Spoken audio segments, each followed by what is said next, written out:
라임이나 옵티머스 금융사기와 관련해서 금융당국도 자유로울 수는 없을 것 같습니다. 제도 개선과 특히 피해자 구제를 위해서 이제는 힘을 모을 때라고 생각을 합니다.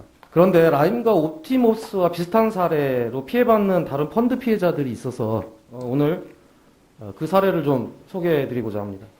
금융감독원장님, 네, 이탈리아 헬스케어 펀드라고 들어보셨죠? 네, 알고 있습니다. 그런데 이 펀드도 지금 사기성이 매우 짙은 펀드입니다. 이탈리아가 망하지 않는 한 원금 손실은 없다고 하면서 판매를 했습니다. 그런데 실제로는 불량 채권에 집중적으로 투자를 했습니다. 그래서 작년 말부터 환매 중단이 걸리면서 하나은행이 3일 회계법인의 펀드 실사 보고서를 의뢰했고 하나은행도 올 3월 달에 결과 보고를 받았더라고요. 저희 의원실에도 이 실사 보고서를 입수해서 좀 분석을 해봤더니 중요한 몇 가지 사실이 좀 확인되었습니다. 첫 번째로는 원래 투자 구조와 실제 투자 구조가 다르다는 게 확인이 되었습니다. 투자 설명서에서는 존재하지 않는 한남 어드바이저라는 제3의 회사가 등장을 합니다. 그리고 이 회사는 이탈리아 현지 운용사를 연결시켜주는 고리로 약 4%에 해당하는 판매 수수료를 받아갔습니다. 판매사와 운용사가 1.2%, 0.6% 수수료를 받아가는 것을 감안하면 상당한 정도의 수수료를 받아간 거죠. 두 번째로는 이 불량 채권 매입을 지시한 것이 바로 이 한남 어드바이저였다는 것이고요. 특히 불량 채권의 매입 가격도 일반 엑스트라 버짓 채권 시장가 대비 7%에서 18%의 높은 가격으로 매입했다는 사실이 확인됐습니다. 둘째, 이 보고서에 나온 3개의 특수목적법인의 불량채권 미회수 비율을 하나은행이 PB들에게 설명할 때는 그 비율을 축소해서 설명을 했어요.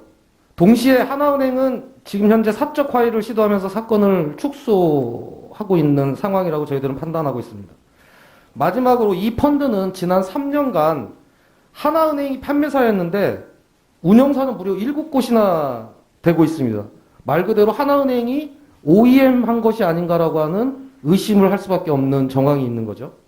그리고 3년간 판매한 이 동일한 펀드인데 투자 설명서의 주요 핵심 내용이 수시로 바뀌었습니다. 그런데도 불구하고 하나은행은 현재 몰랐다, 속았다라고 주장하고 있는 상황인 거죠. 금감원에서도 최근에 하나은행에 대한 종합검사를 시작했는데 네. 이 펀드가 최초 펀드 구성 단계부터 투자자 손실을 전제로 했다면 이건 불안전 판매가 아니라 명백한 사기 펀드라고 보는 게 맞겠죠? 말씀하신 부분에 대해서도 저희 잘 살펴보도록 하겠습니다. 만약에 이게 사기 펀드인 게 확인되면 라임과 마찬가지로 100% 배상할 필요가 있다고 보는데 이 부분에 대해서는 여러 가지를 저희가 다 들여다보도록 하겠습니다. 네. 특히 이 펀드를 판매한 하나은행의 직원은 최근 퇴사해서 지금 싱가포르에 체류 중이라고 하는데요. 이 사건과 직접 연관이 있다는 의심이 제기되고 있고 그런 만큼 이 판매 직원에 대한 조사와 함께 은행의 관리 감독 책임에 대해서도 함께 잘 판단을 해야 된다고 생각합니다.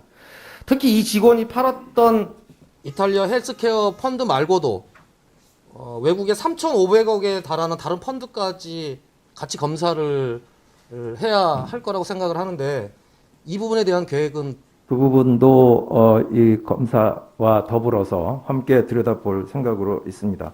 이 펀드 피해자들이 저희 의원실뿐만 아니라 제 개인적인 메일로도 피해 호소를 지금 하고 있는 상황입니다. 그래서 말씀하신 대로 조속한 시일 내에 이 펀드에 대한 종합 검사를 하시고 피해자들에게 우선적으로 구제될 수 있도록 적극적으로 금융 당국이 나서 주실 것을 다시 한번 요청드리는 바입니다. 잘 알겠습니다. 네.